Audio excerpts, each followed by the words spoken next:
कि दुरूद पाक पढ़ने का हुक्म आपको ही दिया गया है, यानी सुन्नी ही को दुरूद पाक पढ़ने का हुक्म है, किसी और को हुक्म नहीं दिया गया है। हाँ हाँ हाँ, सही है। तो सुन्नी को जब भी दुरूद पाक पढ़ने के लिए कहा जाए तो बुलंद आवाज से पढ़ना चाहिए, इसलिए कि दुरूदो सलाम जब आप पढ़ते रहेंगे तो बताना नहीं पड़ेगा कि आप सुन्नी हैं या नहीं, क्योंकि सुन्नी ये ऐलान करता है मैं वो सुन्नी हूँ जमीले कादरी मरने के बाद सच है। मेरा लाशा भी पढ़ेगा अस्सलातु वस्सलाम। बावाज़ बुलंद पढ़ लें, अल्लाहुम्मा सल्ली अला अल्लाहुम्मा सल्ली अला सय्यदिना शफीअना हबीबना मौलाना मुहम्मदिन बारिक वसल्लम सलातुम व सलामुन अलैका या रसूल अल्लाह सल्लल्लाहु तआला अलैहि व बारका वसल्लम। सबसे पहले मैं दिल की अथाह गहराइयों से मुबारकबाद पेश करता हूँ मोहतरम जावेद भाई को, जिन्होंने अपने नूर नज़र लगते जिगर के शादी के पुरबहार मौके पर महफिल मीलाद का इनेकाद किया। अल्लाह ताला इस बाबरकत महफिल को अपनी बारगाह में कबूल फरमाए। हमारे करम फरमा मोहतरम सेठ मोहम्मद इमरान खान साहब भी तशरीफ़ फरमा है और उलमा से मोहब्बत करने वाले हमारे मोहम्मद शबरोज़ खान साहब जो मौजूदा प्रधान हैं, अल्लाह ताला इनकी मोहब्बत को सलामत रखे। इन्हीं हजरात की मोहब्बत की बुनियाद पर और इनके तवस्सुत से आपके माबैन में हाजिर हुआ हूँ। आप लोग घबराएं नहीं, क्योंकि वक्त ज़्यादा हो चुका है, मगर आप कम हैं या ज़्यादा हैं उससे हमको लेना देना नहीं है। चंद बातें मैं आपके गोश गुजार करूँगा और इंशाअल्लाह आप उन बातों को सुनकर अगर अमल करेंगे तो आपका ईमान ताज़ा हो जाएगा। मिंबर शरीफ पर हमने देखा हमारे उलमा शोरा बड़ी मोहब्बत फरमा रहे हैं, वरना आज के जो हालात हैं वो किसी से मख्फी नहीं हैं। मैं अक्सर कहा करता हूँ कि अगर हमारे उलमाए किराम में खुसूसियत के साथ सुन्नी हजरात में अगर इत्तेहाद पैदा हो जाए तो बहुत बड़ा काम हो जाए। तो आपने कारी इकरार बरकाती साहब से बहुत अच्छे अंदाज में, अच्छे लबो लहजा में नातो मनकबत के अशार समात फरमा चुके। बहुत जज्बाती नहीं, बहुत चीखो पुकार नहीं, ठहर ठहर करके कुछ बातें आप हजरात समात फरमा लें, इसलिए कि चीखो पुकार में समझ में कुछ नहीं आता है और बाद में यह होता कि बहुत शानदार तकरीर हुई लेकिन याद कुछ नहीं रहता है। और अगर ठहर ठहर के तकरीर की जाए आज के दौर में तो लोग कहेंगे शबरोज़ भाई कौन सा मुकर्रिर ले आए, बड़ा सुस्त मुकर्रिर था। यानी चीखने चिल्लाने का नाम लोगों ने तकरीर रख दिया है, हालांकि ऐसा नहीं है। तकरीर का मतलब ये है कि बातें आपके समझ में आ जाएं, वही तकरीर है। हम यहाँ अरबी में खिताब करें, कोई अंग्रेज़ी में खिताब करे तो होगा ये कि बहुत शानदार इंग्लिश में तकरीर हुई और समझा कुछ नहीं। क्योंकि मैंने कहीं पढ़ा था या किसी से सुना था कि एक गांव में एक बड़े नामचीन मशहूर खतीब को लोगों ने बुलाया दावत दे करके। जब आए तो मजमा कम था, तो उन्होंने कुर्सी खिताबत पर बैठ कर कहा अल्हम्दुलिल्लाह। समझ गए आप लोग? तो लोग बोले हाँ समझ गए। तो कहा अस्सलामु अलैकुम। जब समझ गए तो समझाने की क्या ज़रूरत, नजराना लिए चले गए। गांव वाले बहुत होशियार थे, उन्होंने कहा यार अब की बार आधे लोग कहेंगे समझा, आधे लोग कहेंगे नहीं समझा, फिर बुलाया जाए। फिर बुलाया और जैसे ही आए कुर्सी खिताबत पर बैठेगा अल्हम्दुलिल्लाह समझ गए। तो सामने वाले बोले हाँ समझ गए, पीछे वाले बोले नहीं समझे। बोले जो समझ गए हैं पीछे वालों को समझा देंगे, अस्सलाम वालेकुम, चले गए। फिर तीसरी बार लोगों ने कहा इस बार बुलाया जाए। सारे लोगों ने कह देना कि नहीं समझा है तो कुछ बयान करेंगे। तीसरी बार जब बुलाया गया और आने के बाद में उन्होंने कहा अल्हम्दुलिल्लाह, समझ गए? तो सारे लोगों ने कहा नहीं समझे। कहा जब 2 बार में नहीं समझे तो तीसरी बार में क्या समझेंगे? अस्सलाम वालेकुम, नजराना लिया, चले गए। तो ऐसा अपना मामला नहीं है। कुछ बातें आपको मैं सुनाऊंगा इंशाअल्लाह। मैंने देखा जो ज़ौक़ है, जो शौक़ है नाते रसूल सुनने और सुनाने का, अल्लाह ताला इसको बरकरार रखे। नात शरीफ सुनना, सुनाना, लिखना, पढ़ना ये सब इबादत में शामिल है, लेकिन अगर खुलूस शामिल है तो तिजारत नहीं, तिजारत मकसद ना हो, खुलूस, मोहब्बत और नात को नात समझ करके पढ़ा जाए और सुना जाए। इसलिए कि नात शरीफ खाली हम नहीं पढ़ते, मिंबर शरीफ पर बैठे हुए उलमाए किराम नहीं पढ़ते। नाते मुस्तफ़ा कंकरो पत्थर, बरगो समर, शजरो हजर, हत्ता की नूर मेरठी ने किताब तहरीर की है। उस किताब में उन्होंने 300 से ज्यादा गैर मुस्लिम शोरा का तस्करा किया है, जिन्होंने हमारे तुम्हारे नबी की नात पढ़ी भी है और नबी की नात लिखी भी है। खाली मुसलमान नबी की तारीफ नहीं करते, गैर मुस्लिम भी नबी की तारीफ करते हैं, लेकिन नबी की शान और नबी की शौकत, नबी की अजमत बयान किया जाए। अब अगर कोई कहे हमारे नबी मरकर मिट्टी में मिल गए, माज़अल्लाह, हमारे नबी मामूली बशर हैं, तो कौन तुम्हारे नबी का एहतराम करेगा? किसी और का नबी होगा जो मरकर मिट्टी में मिल गया होगा, किसी और का नबी होगा जिसे दीवार के पीछे का इल्म नहीं होगा।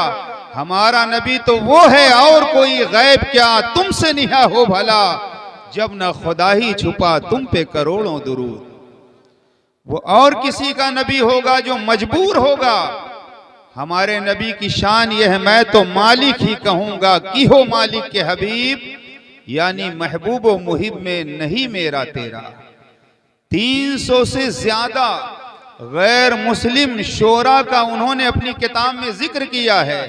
यही उत्तर प्रदेश है। इसी उत्तर प्रदेश में बिजनौर के अंदर सन 1923 में एक गैर मुस्लिम के यहाँ एक बच्चा पैदा हुआ और उस गैर मुस्लिम का नाम था रामचंद्र, और जो बच्चा पैदा हुआ उसका नाम रखा गया चंद्र प्रकाश। वक्त गुजरता रहा, चंद्र प्रकाश ने जब शऊर की मंजिल में कदम रखा तो शायरी से दिलचस्पी हुई, अशआर लिखते रहे, पढ़ते रहे, मगर वही चंद्र प्रकाश हैं। उनका एक शेर मैं आपको सुनाता हूं। चंद्र प्रकाश ने कलम उठाया, कागज लिया और लिखा, ये अर्ज़े मुक़द्दस है। अर्ज कहते हैं जमीन को, ये अर्ज़े मुक़द्दस है, ये तैबा की ज़मी है, जन्नत भी यहीं, मालिके जन्नत भी यहीं है।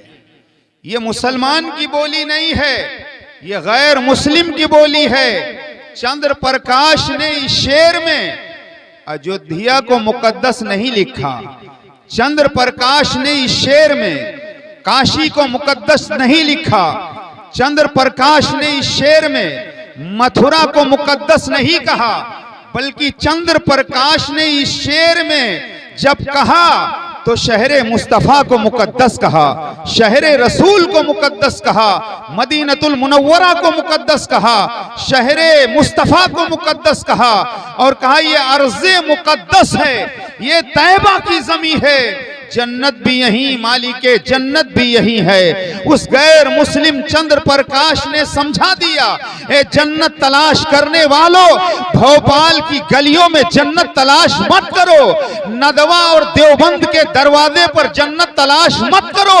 अगर जन्नत जमीन पर है तो शहरे तैबा में है, और जन्नत का मालिक कहीं है तो मदीने में है। ये अर्ज़े मुकद्दस है, ये तैबा की ज़मीं है, जन्नत भी यहीं, मालिके जन्नत भी यही है।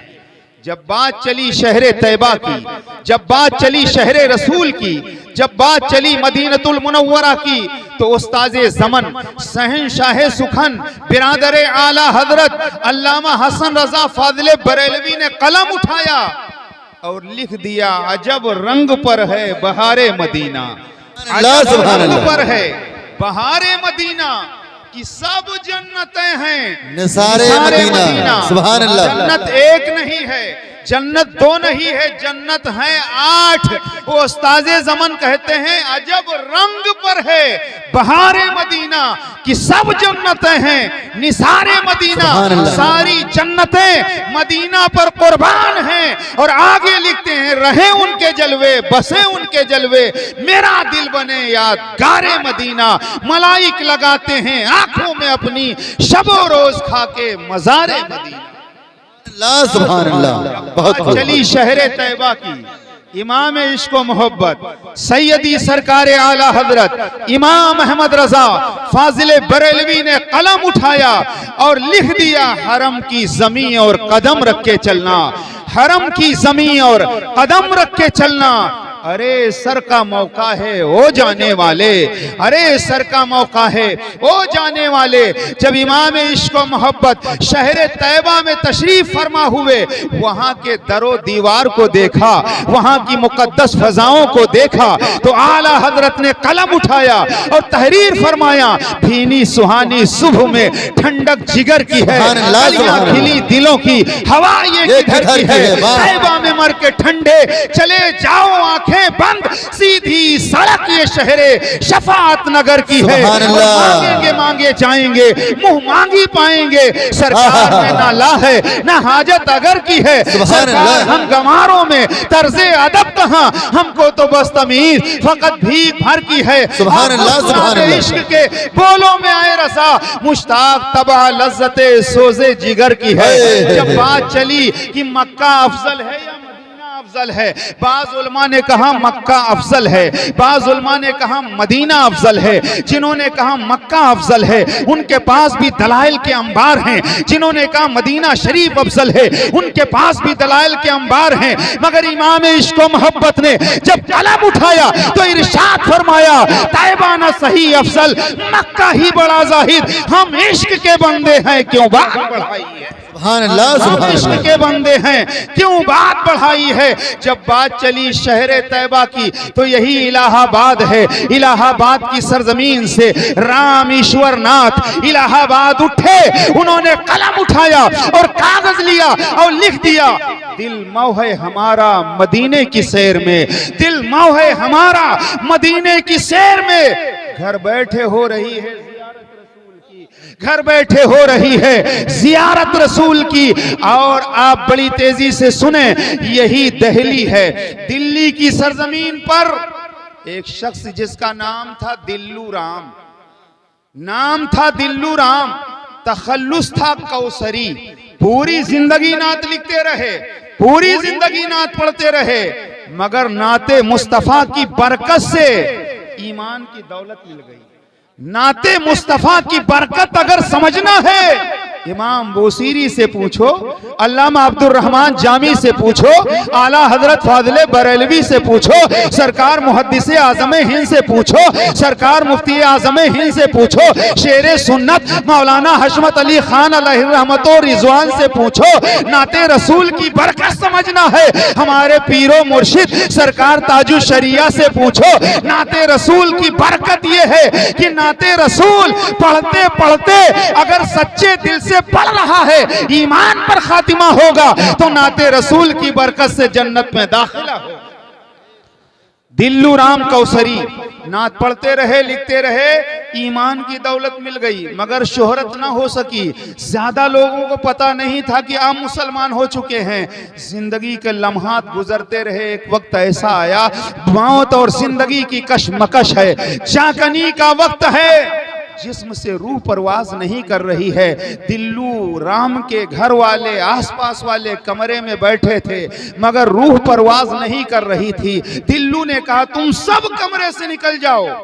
जब सारे लोग कमरे से निकल गए तो दिल्लू ने लेटे लेटे रुख किया मदीना मुनव्वरा की तरफ। और मदीना शरीफ की तरफ जब रुख किया, दिल ही दिल से सरकार को पुकारा। बस क्या था, दिल्लू की आंख लगी और नसीबा बेदार हो गया। दिल्लू ने ख्वाब में क्या देखा, आमिना के लाल तशरीफ फरमा है, अहमद मुख्तार जलवागर हैं, मेरे आका तशरीफ फरमा हैं। और दिल्लू ने जब नबी का जलवा देखा तो मेरे नबी ने फरमाया, दिल्लू कलमा पढ़ ले और इस्लाम में दाखिल हो जा। दिल्लू कलमा पढ़ ले, इस्लाम में दाखिल हो जा। किसी को कलमा उसके बाप ने पढ़ाया, किसी को कलमा उसके दादा ने पढ़ाया, किसी को कलमा पीर साहब ने पढ़ाया, किसी को कलमा महल्ले के इमाम ने पढ़ाया। मगर ऐ दिल्लू, मैं तेरी किस्मत पर कुर्बान, तुझे ख्वाब में आकर कलमा आमिना के लाल ने पढ़ाया, अहमद मुख्तार ने पढ़ाया, सैयदुल अबरार ने पढ़ाया। अब जब दिल्लू ने कलमा पढ़ लिया और मेरे आका तशरीफ ले गए, अब कमरा मुअत्तर है, खुशबू ही खुशबू, नबी आए खुशबू ना हो ये हो नहीं सकता। मेरे आला हजरत फरमाते हैं, उनकी महक ने दिल के गुंचे खिला दिए हैं, जिस राह चल दिए हैं कूचे बसा दिए हैं। वल्लाह जो मिल जाए मेरे गुल का पसीना, मांगे न कभी इत्र न फिर चाहे दुल्हन फूल। दिल्लू बेदार हुए, पहले भी नात लिखते थे, अब दिल्लू ने कलम उठाया और कागज लिया। अब दिल्लू ने एक शेर लिखा, सुनो। दिल्लू राम ने कहा, जो गंगा से फिसला, जो गंगा से फिसला तो कौसर में निकला, जो गंगा से फिसला तो कौसर में निकला। मुझे रब ने पानी ही पानी में रखा। गैर मुस्लिमों के नजदीक गंगा का पानी पवित्र है, मगर दिल्लू राम कहते जो गंगा से फिसला तो कौसर में निकला। मुझे रब ने पानी ही पानी में रखा। अब दिल्लू का इंतकाल हो गया। अब जब इंतकाल हुआ तो गैर मुस्लिम भी आ गए, मुसलमान भी आ गए। गैर मुस्लिमों ने कहा हम जलाएंगे, मुसलमानों ने कहा हम दफनाएंगे। जब झगड़ा बढ़ा तो तय ये किया गया कि लाश गैर मुस्लिमों को दे दी जाए। लाश गैर मुस्लिमों को दे दी गई। अब गैर मुस्लिमों ने मोटी मोटी छोटी छोटी लकड़ियों को इकट्ठा किया और दिल्लू को लिटाया और देसी घी ऊपर से डाल दिया। और लकड़ियां जमा करने के बाद जब दिया सलाई लगाई है तो देखने वालों ने देखा ऊपर की लकड़ियां जल गई, नीचे की लकड़ियां जल गई, सारी लकड़ियां जलकर खाकिस्तर हो गई। मगर दिल्लू का जलना दरकिनार, दिल्लू के जिस्म का एक बाल तक ना जल सका।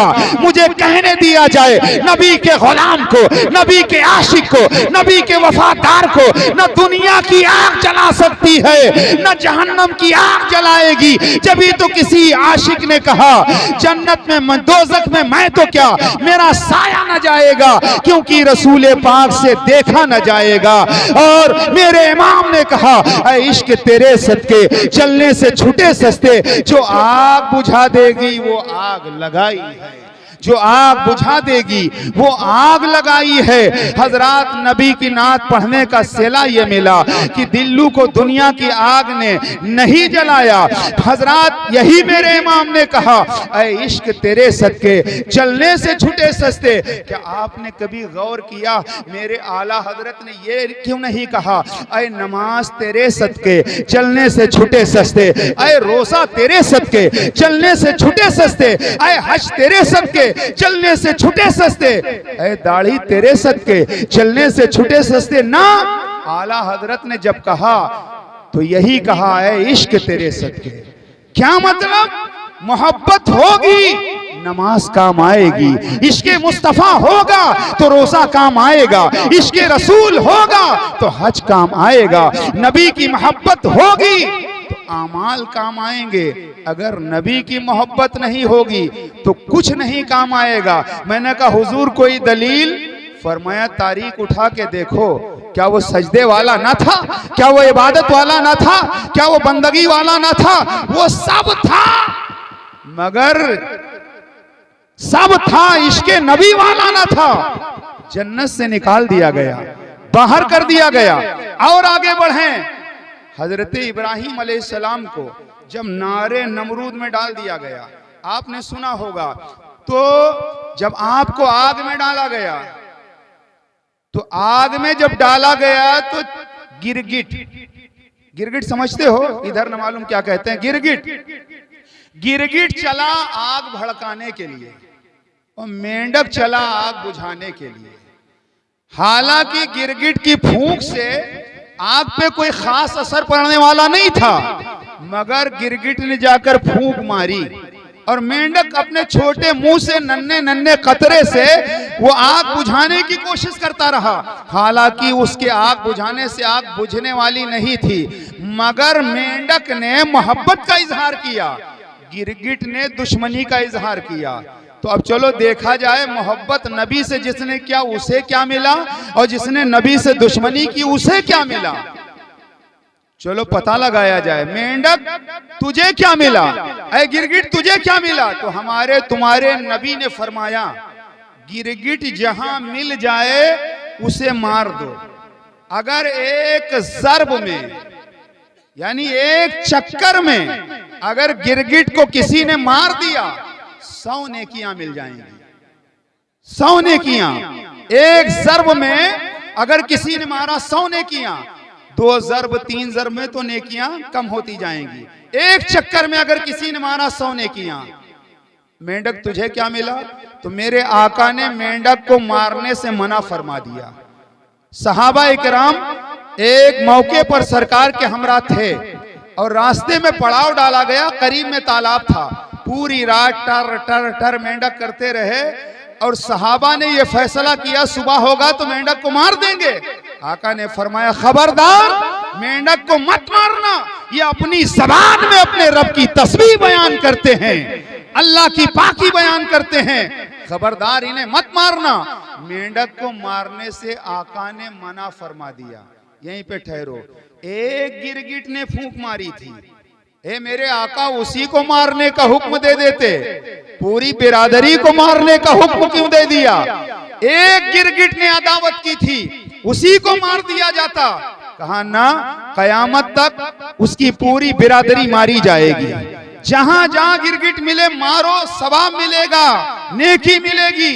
या रसूल अल्लाह सल्लल्लाहु अलैहि वसल्लम, एक ने दुश्मनी की थी, जवाब मिला, अदावते रसूल, अदावते नबी इतना बड़ा जुर्म है कि वो अकेले नहीं, उसकी पूरी बिरादरी मारी जाएगी। मैंने कहा, है मेंढक, तूने पानी डाला था, तू बच गया होता। जवाब मिला, नहीं मैं तो बचा, मेरी पूरी बिरादरी बच गई। पता चला नबी की गद्दारी, नबी की दुश्मनी इतना बड़ा जुर्म है। नबी का गद्दार जमीन पर भी मारा जाएगा, नबी का गद्दार कब्र में भी मारा जाएगा, नबी का गद्दार मैदान कयामत में भी मारा जाएगा, नबी का गद्दार जहन्नम में भी मारा जाएगा।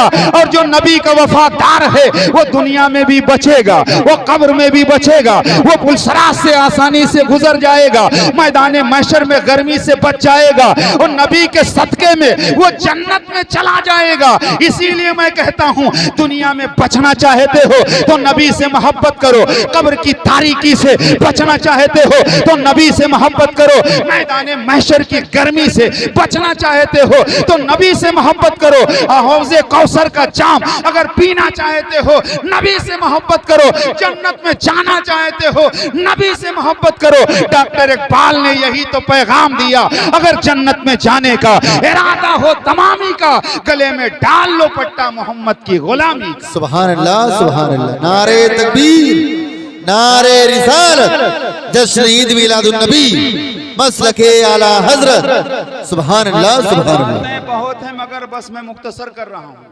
आपने निकाह में सैकड़ों बार शिरकत की होगी। जब निकाह पढ़ाया जाता है तो खुतबा पढ़ा जाता है निकाह का, और निकाह के खुतबे में 3 आयतें पढ़ी जाती हैं। या अय्युहल्लज़ीना आमनुत्तकुल्लाह हक्का तुकातिही वला तमूतुन्ना इल्ला व अंतुम मुस्लिमून। या अय्युहन्नासु तक़ू रब्बकुमुल्लज़ी खलक़कुम मिन नफ्सिन वाहिदा इला आखिर। और या अय्युहल्लज़ीना आमनुत्तकुल्लाह वक़ूलू क़ौलन सदीदन युस्लिह लकुम अमालकुम व यग़फिर लकुम ज़ुनूबकुम व मन युतीअल्लाह व रसूलहु फ़क़द फ़ाज़ फ़ौज़न अज़ीमा। ये 3 आयतें पढ़ी जाती हैं और हालांकि मुझसे पेशतर खतीब ने सरकार की वो हदीस उस पर खिताब भी किया, निकाह मिन सुन्नती फमन रगिबा अन सुन्नती फलैसा मिन्नी। 3 आयतें निकाह के खुतबे में पढ़ी जाती हैं। हालांकि तीनों का मफहूम यह है, या अय्युहन्नासु तक़ू रब्बकुमुल्लज़ी खलक़कुम मिन नफ्सिन वाहिदा, ऐ लोगों अपने रब से डरो जिसने तुम्हें एक जान से पैदा किया। या अय्युहल्लज़ीना आमनु तक़ुल्लाह हक़्क़ तुक़ातिह, ऐ ईमान वालो अल्लाह से डरो जैसा कि डरने का हक है। या अय्युहल्लज़ीना आमनु तक़ुल्लाह वक़ूलू क़ौलन सदीदा, ऐ ईमान वालो अल्लाह से डरो और सीधी बात कहा करो। तीनों आयतों में अल्लाह से डरने का हुक्म दिया गया। क्या आपने कभी गौर किया, निकाह के खुतबे में वो आयत नहीं पढ़ी जाती जिसमें निकाह का बयान है। फन्किहू मा ताबा लकुम मिनन निसाई मसना व सुलासा व रुबा, निकाह करो जो तुम्हें पसंद हो, 2, 3, 4, मगर नहीं, निकाह में खुतबा के अंदर यही तीनों आयतें, ऐ ईमान वालो अल्लाह से डरो, ऐ लोगों अल्लाह से डरो, ऐ लोगों अल्लाह से डरो। आपने कभी गौर किया आखिर बार बार अल्लाह से डरने का हुक्म क्यों दिया जा रहा है, और इस खुतबे निकाह में 3 ही आयतें क्यों पढ़ी जा रही हैं? हजरात, उसकी वजह यह है, उलमाए किराम बयान फरमाते हैं कि आदमी की 3 हालतें होती हैं। एक हालत निकाह से पहले की, एक हालत निकाह के वक्त की, एक हालत निकाह के बाद की। तो अल्लाह ने फरमाया ईमान वालों डरो, ऐ ईमान वालों डरो, ऐ लोगों डरो। क्या मतलब? निकाह से पहले भी अल्लाह से डरो, निकाह के वक्त भी अल्लाह से डरो, निकाह के बाद भी अल्लाह से डरो। इसलिए कि आम तौर पर होता यह है कि निकाह के वक्त खुशी में लोग इतना पागल हो जाते हैं कि 50-50 हजार रुपया का आतिशबाजी, 50-50 हजार रुपया आतिशबाजी में खर्च कर देते हैं। हालांकि आतिशबाजी हराम है हजरात। इसीलिए अल्लाह ने फरमाया ऐ लोगों अल्लाह से डरो, यानी निकाह से पहले भी डरो, निकाह के वक्त भी डरो। निकाह के वक्त कोई गैर रस्म, कोई फजूल खर्ची ना करो और गैर शरई रस्म को अपनाओ नहीं, बल्कि अल्लाह से डरो। निकाह के बाद भी अल्लाह से डरो। अल्लाह ने डरने का हुक्म दिया है, अल्लाह से डरते रहो। क्या मतलब? खेत में रहो तो अल्लाह से डरो, खलियान में रहो तो अल्लाह से डरो, मकान में रहो तो अल्लाह से डरो, दुकान में रहो तो अल्लाह से डरो, जलवत में रहो तो अल्लाह से डरो, खलवत में रहो तो अल्लाह से डरो, रज़ में रहो तो अल्लाह से डरो, बज़ में रहो तो अल्लाह से डरो, खुशहाली में रहो तो अल्लाह से डरो, परेशानी में रहो तो अल्लाह से डरो। क्योंकि बंदा जब अल्लाह से डरेगा तो झूठ नहीं बोलेगा, बंदा जब अल्लाह से डरेगा गीबत नहीं करेगा, बंदा जब अल्लाह से डरेगा चुगलखोरी नहीं करेगा, बंदा जब अल्लाह से डरेगा शराब नोशी नहीं करेगा, बंदा जब अल्लाह से डरेगा ताश की पत्तियां हाथ में नहीं लेगा, बंदा जब अल्लाह से डरेगा कमजोरों पर जुल्म नहीं करेगा, बंदा जब अल्लाह से डरेगा तो यतीमों पर जुल्म नहीं करेगा, बंदा जब अल्लाह से डरेगा तो सच सच बोलेगा, बंदा जब अल्लाह से डरेगा तो नमाज की पाबंदी करेगा, बंदा जब अल्लाह से डरेगा तो बीवी पर जुल्म नहीं करेगा, बंदा जब अल्लाह से डरेगा तो माँ बाप को घर से नहीं निकालेगा, बंदा जब अल्लाह से डरेगा नबी फरमाते हैं जब बंदा अल्लाह के खौफ से लरसता है तो उसके जिस्म से गुनाह ऐसे गिरते हैं जैसे दरख्त से पत्ते गिरते हैं। एक बगदाद में ऐसा नौजवान था जो गुनाह करता था तो एक डायरी में लिख लेता था, अगर झूठ बोलता था तो डायरी में लिख लेता था, चोरी करता था डायरी में लिख लेता था, यानी जो भी गुनाह करता था डायरी में लिख लेता था। एक दिन अल्लाह ने बड़ा माल दिया था, बहुत पैसा था। एक दिन एक औरत को 100 दीनार पर घर ले आया और लाने के बाद तीसरा कोई नहीं है, वो अजनबिया औरत है, यह नौजवान है, रात की तारीकी है, बंद कमरा है, तीसरा कोई नहीं है। जैसे ही उस नौजवान ने हाथ बढ़ाना चाहा वो अजनबी औरत थर थर कांपने लगी, आंखों से आंसू बहने लगे। इसने कहा रोने की वजह क्या है, क्यों इतना तुम खौफ ज़दा हो? इसलिए कि यहाँ मेरे तेरे अलावा कोई नहीं है। उस औरत ने जवाब दिया, जो तुम समझ रहे हो मैं वो नहीं हूँ, मैं कोई पेशावर औरत नहीं हूँ। आज तक सच्चाई ये है कि मेरे जिस्म पर किसी गैर मर्द ने हाथ भी नहीं रखा है। लेकिन क्या बताऊं, बच्चों का बिलखना, बच्चों का तड़पना, बच्चों का भूखा रहना मुझसे देखा न गया। कई दिन फाके पर फाके जब होते रहे, मैं अपने बच्चों की भूख मिटाने के लिए तेरे पास चली आई हूँ। मैं डर रही हूँ, अपने रब को मैं क्या मुंह दिखाऊंगी, क्या जवाब दूंगी अपने रब को। इतना जब वो पापी नौजवान, वो गुनहगार नौजवान सुनता है, उसकी आंखों में आंसू आ जाते हैं।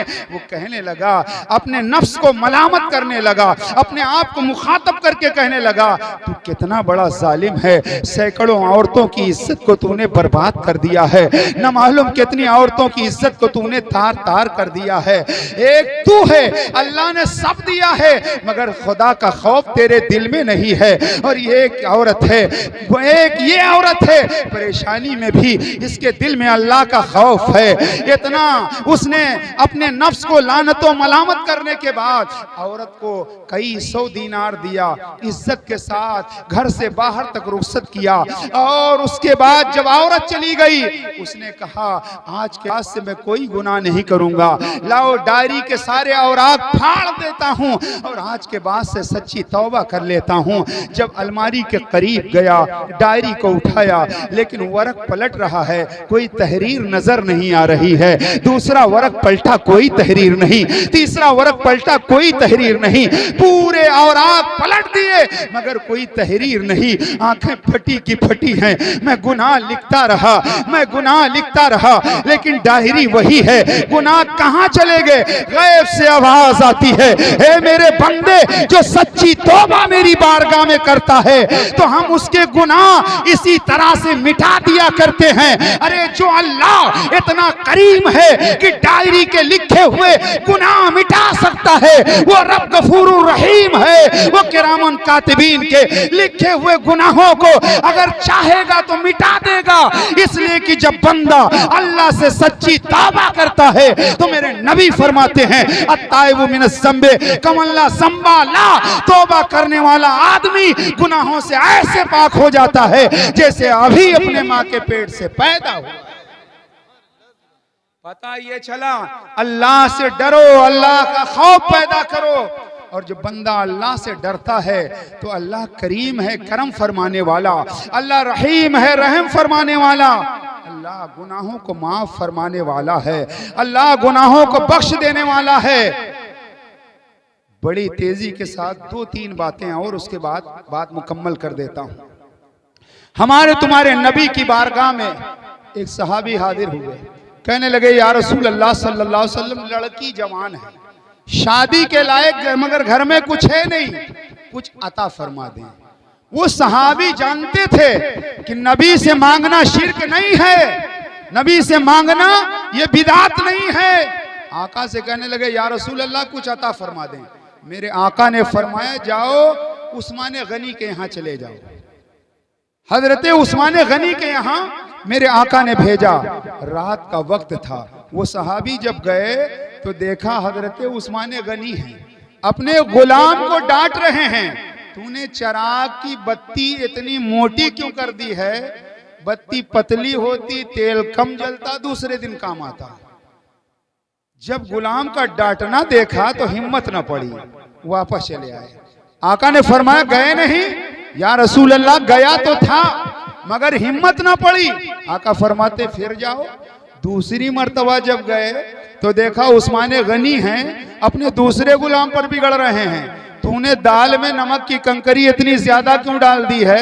ये बचती तो कल काम आती। फिर सोचने लगे, या अल्लाह, जो तेल का हिसाब ले रहा हो, नमक का हिसाब ले रहा हो, वो हमें क्या देगा? वापस चले आए। आका ने फरमाया, गए नहीं? कहा, या रसूल अल्लाह, हिम्मत नहीं पड़ रही। आका ने फरमाया, फिर जाओ। तीसरी मर्तबा जब गए तो हजरत उस्मान गनी की नजर पड़ गई। फरमाया, आते हो जाते हो, आते हो जाते हो, इज़हार मुद्दा भी बयान नहीं करते, आखिर आने का मकसद क्या है? उन्होंने जब अंदाज देखा मोहब्बत का तो डरते डरते कहने लगे मुझे अल्लाह के हबीब ने भेजा है। जैसे ही आका का नाम सुना उस्मान गनी ने सरापा अदब बन गए। ऐ ज़हे नसीब, मेरे आका का क्या पैगाम लेकर आए हो, मेरे आका का क्या मुस्दा लेकर आए हो, मेरे आका की क्या खुशखबरी लेकर आए हो। जब ये अंदाज देखा और हिम्मत बढ़ी, कहने लगे मेरी बेटी की शादी है, आका ने आपके यहाँ भेजा है, कुछ दे दीजिए। जैसे ही इतना सुना उस्मान गनी ने हाथ पकड़ा, आओ मेरे साथ अंदर चलो। अंदर ले गए और तिजोरियां खोल करके सारा खजाना सामने बिखेर दिया। फरमाया जितना ले जाना चाहता है ले जाना चाहे तो ले जाओ।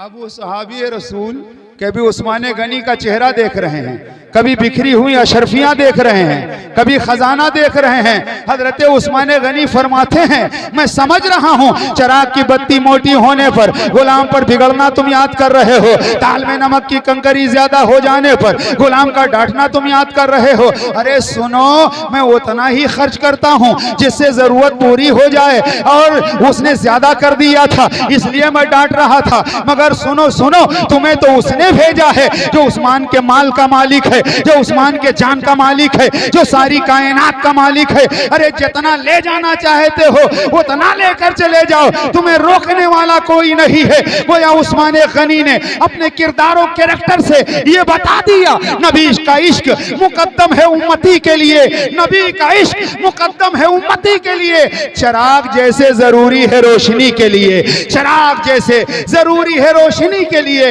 हजरत उस्मान गनी ने यह बता दिया कि हमारा मरना भी नबी के लिए है, हमारा जीना भी नबी के लिए है। हम अपने नबी के लिए मरने को भी तैयार हैं और अपने नबी के लिए जीते हैं। हम अपने नबी के नाम पर माल सब कुर्बान करने के लिए तैयार रहते हैं। वो सहाबा इकराम की जिंदगी थी जिसकी बुनियाद पर इस्लाम फैलता हुआ नजर आ रहा है, नजर आ रहा था। हजरात, सहाबा इकराम का किरदार और कैरेक्टर आप देखते हुए चलें। एक बात और बता देता हूं, उसके बाद बात मुकम्मल कर देता हूं। एक सहाबी जो मदीना शरीफ में बहुत मालदार थे, उनका नाम था अब्दुल रहमान बिन औफ। बहुत मालदार थे, इबरत लीजिए, बहुत मालदार थे। लेकिन उन्होंने जब अपना निकाह किया मदीना शरीफ में, उस वक्त हमारे तुम्हारे आका बाहयात थे। आज भी नबी हयात में हैं, लेकिन उस वक्त जाहिरी जिंदगी मेरे आका जलवागर थे मदीना शरीफ में। हजरत अब्दुल रहमान बिन औफ ने निकाह किया, नबी को नहीं बताया, मालदार सहाबा को नहीं बताया। और सुबह फज्र की नमाज के लिए जब आए तो उनके कपड़े पर जाफरान का दाग था, खुशबू इस्तेमाल की जाती थी, जाफरान का दाग निशान था। मेरे आका ने फरमाया अब्दुल रहमान बिन औफ ये क्या है? तो उन्होंने कहा या रसूलुल्लाह सल्लल्लाहु अलैहि वसल्लम मैंने निकाह किया है, मैंने निकाह किया है। आका ने फरमाया महर क्या मुकर्रर किया है? तो कहा खजूर की गिठली के बराबर मैंने सोना महर में दिया है। आका खुश हुए, नाराज न हुए। आका खुश हुए, नाराज न हुए। क्या मतलब? मदीना शरीफ में इस्तिताअत भी है, मालदार भी हैं, मगर आका को भी नहीं बताया, बहुत ज्यादा लोगों को नहीं बताया। गोया इस बात से पता ये चला सहाबा की सीरत से कि अगर किसी वजह से कोई अपनी शादी में दावत ना दे तो उसके यहाँ जाना आना बंद नहीं करना चाहिए, झगड़ा नहीं करना चाहिए। पता नहीं उसकी इस्तिताअत है या नहीं। अरे जब आका नाराज न हुए, जब आका नाराज न हुए, तुमने हमें क्यों दावत नहीं दिया? तो गुलाम क्यों नाराज हो रहा है? गुलाम क्यों नाराज हो रहा? मगर यहाँ आज हाल ये है कि अगर थोड़ी खातिर में कमी हो जाए तो लोग वापस चले जाते हैं। खातिर में थोड़ी कमी हो जाए। हमारे यहाँ एमपी में एक साहब का इसी में तलाक हो गया। वो बहनोई थे, उनकी साली की शादी थी और गए, सालों ने इज्जत ठीक से नहीं किया तो वापस आके बीवी को तलाक दे दिया। ऐसे ऐसे पागल लोग रहते हैं। मेरे नबी के सहाबा ने बता दिया कि अगर, हालांकि उनको इस्तिताअत भी थी, मगर उन्होंने आका को भी दावत नहीं दिया, मगर आका नाराज ना हुए। तो अगर ऐसी कोई कंडीशन है कोई पूरे गांव को, और आज तो यह है कि अगर घर भर चूल्हा उखाड़ दावत ना हो तो लोग खाने नहीं जाते हैं, एक आदमी की दावत। ये नबी की सीरत, नबी के सहाबा की जिंदगी पढ़ो और देखो किस तरह से मेरे आका सल्लल्लाहु अलैहि वसल्लम ने जिंदगी गुजारी है, कैसे शादी की है, सहाबा ने कैसे शादियां की हैं, उस तरीके को अपनाया जाए। आज मैंने किसी अखबार में एक शेर पढ़ा था, हर वक्त उस गरीब की सूली पे जान है, हर वक्त उस गरीब की सूली पे जान है, बस्ती में जिस गरीब की लड़की जवान है।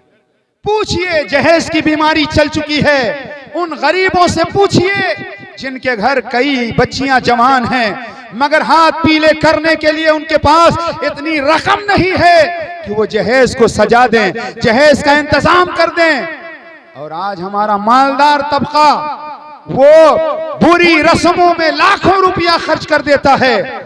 अजमेर शरीफ जाकर, कलियर शरीफ जाकर 20,000 की चादर चढ़ाएगा, लेकिन पड़ोस में रहने वाली नौजवान बच्ची मौजूद है, निकाह इस बुनियाद पर नहीं हो रहा है, जहेज नहीं है। लोगों, मैं मजार पर जाने से मना करने नहीं आया, आप मजार पर चाहे 20,000 की चादर आप चढ़ाएं या ना चढ़ाएं, गरीब नवाज को 20,000 की चादर की कोई जरूरत नहीं है। अपनी माँ के सर पे चादर डाल दे, अपनी माँ को एक जोड़ कपड़ा बनवा दे, अपनी माँ के सर पे दुपट्टा डाल दे, इसलिए कि अगर तू अजमेर 1000 बार जाता रहे, तेरी माँ तुझसे नाराज है तो कुछ होने वाला नहीं। और तेरी माँ ने अगर हाथ उठा के दुआ कर दिया तो गरीब नवाज की बारगाह की हाजिरी भी मकबूल होगी और तुझसे अल्लाह और रसूल भी राजी,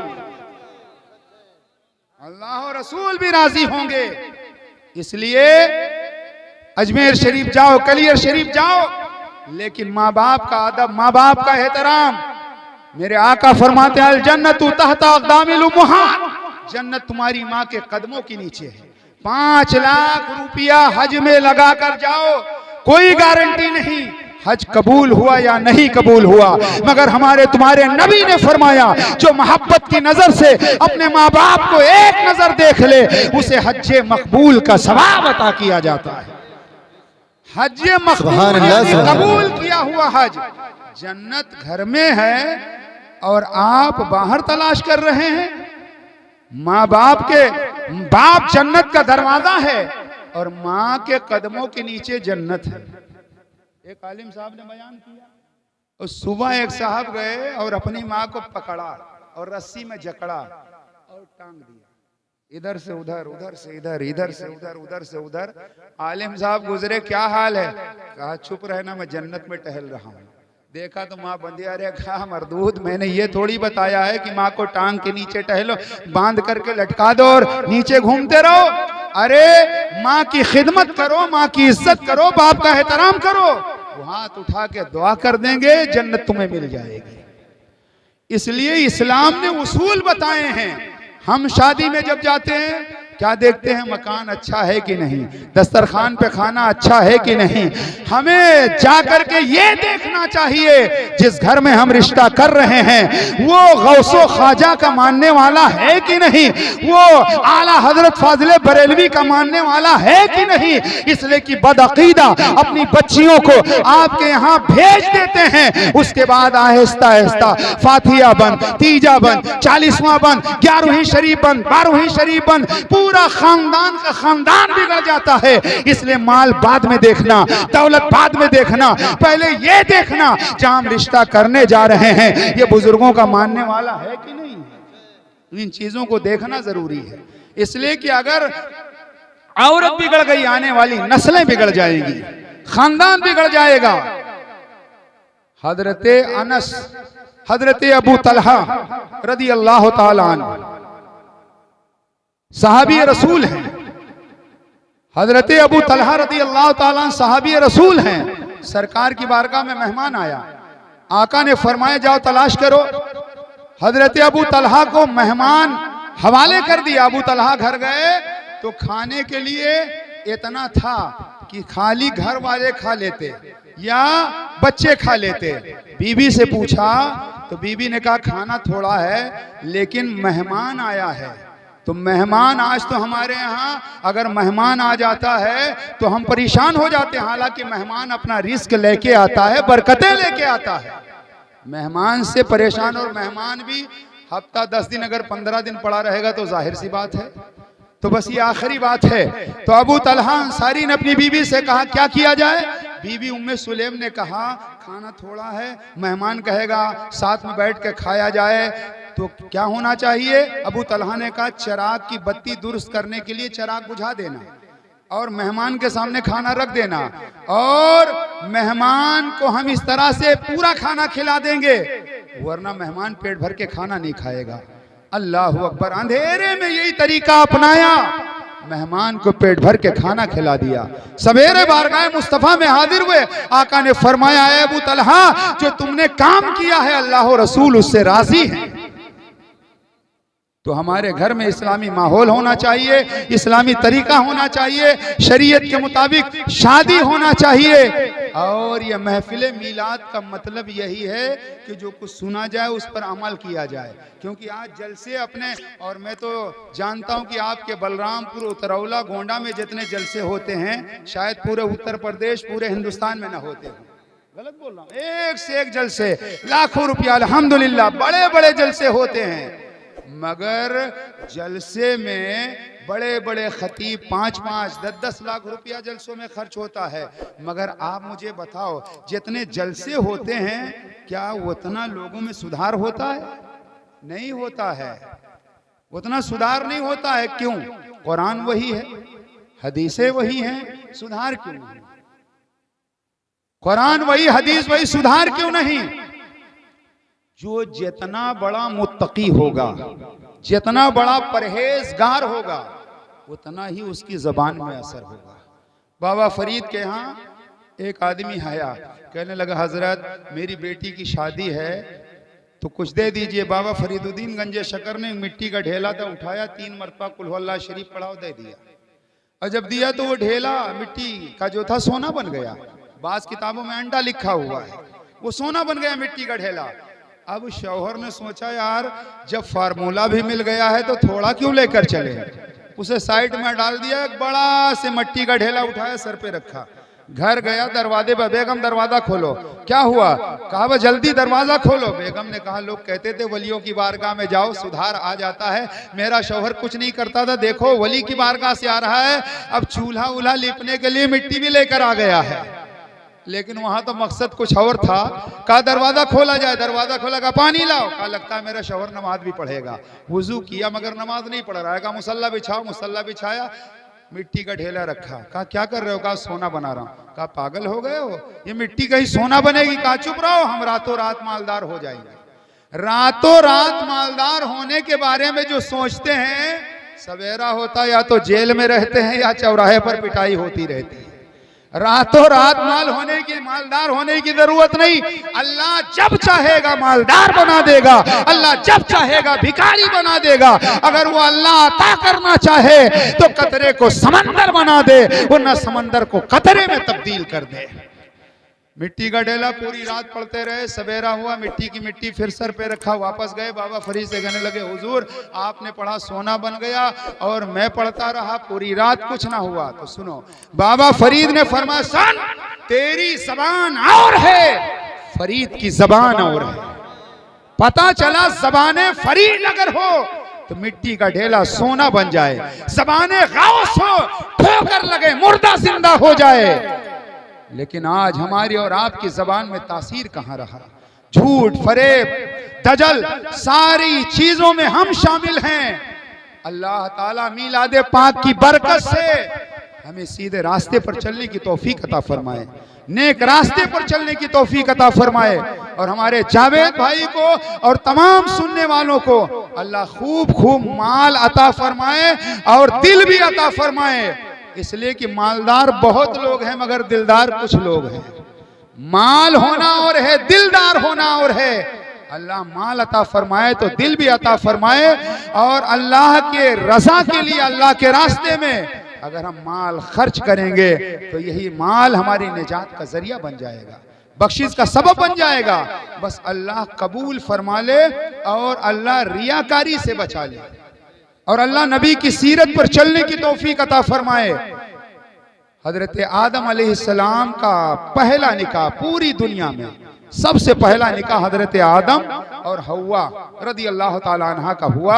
आप सब जानते हैं हजरत आदम अलैहिस्सलाम का निकाह जो हुआ, जो महर था वो दुरूद पाक 3 मरतबा, 10 मरतबा, 20 मरतबा, तादाद में इख्तिलाफ है, लेकिन दुरूद पाक पढ़ा गया। अब वो कितने नमक हराम हैं, वो कितने नमक हराम हैं कि जो नबी पर ही दुरूद सलाम पढ़ने के से मना कर रहे हैं। नबी पर दुरूद सलाम, हालांकि अगर आदम ने दुरूद ना पढ़ा होता, हव्वा आदम पर हलाल ना होती, जब हलाल ना होती तो कोई औलाद ना होती। ये दुरूद पाक की बरकत है कि आज दुनिया में इंसानों का वजूद नजर आ रहा है। इसीलिए उठते बैठते सोते जागते अपने आका पर दुरूद सलाम पढ़ते रहो और ये कहते रहो, मैं सो जाऊं या मुस्तफा कहते कहते, मैं सो जाऊं या मुस्तफा कहते कहते, खुले आंख सल्ले अला कहते कहते। ये महफिल नूर जिंदाबाद, पाइंदाबाद। अस्सलाम वालेकुम।